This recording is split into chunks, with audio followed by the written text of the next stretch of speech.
Mengakses dimensi pikiran di atas kenyataan. Ada dimensi dalam dirimu yang tidak terikat oleh ruang dan waktu. Dimensi ini berada di atas logika, di luar batas kenyataan fisik. Dan hanya dengan memasuki dimensi inilah, teknik visualisasi bekerja dengan kekuatan yang menyerupai sihir. Karena kenyataan yang kamu alami hari ini bukanlah puncak dari keberadaanmu. Ia hanya hasil pantulan dari apa yang kamu izinkan untuk terjadi di dalam pikiranmu. Ketika kamu mengakses dimensi pikiran yang lebih tinggi, kamu tidak lagi menjadi penonton, kamu menjadi arsitek. Di dunia luar, kamu mungkin dibatasi oleh aturan, oleh keadaan, oleh orang lain. Tapi di dunia dalam, tidak ada batas. Kamu bisa membayangkan terbang, berada di tempat yang belum pernah kamu datangi, berbicara dengan siapapun, bahkan menyentuh masa depan. Itulah mengapa teknik ini disembunyikan.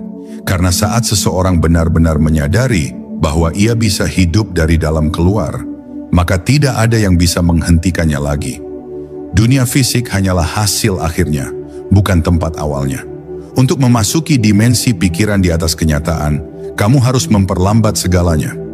Tarik napas dalam, biarkan pikiranmu tenang, lalu bayangkan dirimu melampaui tubuhmu, naik, ringan, bebas. Rasakan bahwa kamu tidak lagi dibatasi oleh tempatmu sekarang. Dalam keadaan ini, kamu mulai membentuk gambaran-gambaran baru tentang hidupmu, bukan sebagai harapan kosong, tapi sebagai realitas yang sudah kamu alami. Bukan akan terjadi, tapi sedang terjadi sekarang. Pikiran manusia adalah alat multidimensional. Ia bisa berada di masa lalu, masa depan, dan kini secara bersamaan. Tapi yang sering terjadi, manusia terjebak di dalam memori masa lalu atau ketakutan masa depan. Teknik visualisasi rahasia ini mengajarkan untuk mengarahkan pikiran ke dalam realitas tertinggi. Dimensi di mana segala kemungkinan tersedia.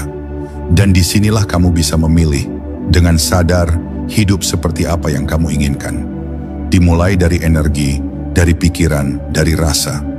Yang membuat teknik ini luar biasa adalah bahwa ia tidak memerlukan benda apapun, tidak butuh alat, tidak perlu ritual yang rumit.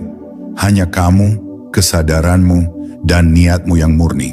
Tapi jangan salah, justru karena kesederhanaannya, banyak orang meremehkannya. Mereka mencari keajaiban di luar, padahal kuncinya ada di dalam. Saat kamu membangun duniamu di dalam dirimu, kamu sedang menulis ulang takdirmu, tanpa harus mengubah apapun secara fisik terlebih dahulu. Jadi mulai sekarang, setiap kali kamu merasa terjebak dalam kenyataan yang tidak kamu inginkan, kembalilah ke dimensi ini. Tutup mata, masuk ke dalam, dan gambarkan ulang segalanya. Bukan hanya dengan pikiran, tapi dengan jiwa. Rasakan kebebasan itu. Biarkan pikiranmu menjadi kuas, dan batinmu menjadi kanvasnya. Karena di dimensi inilah kamu bisa menjadi siapapun, memiliki apapun, dan mengalami apapun dengan izin penuh dari alam semesta.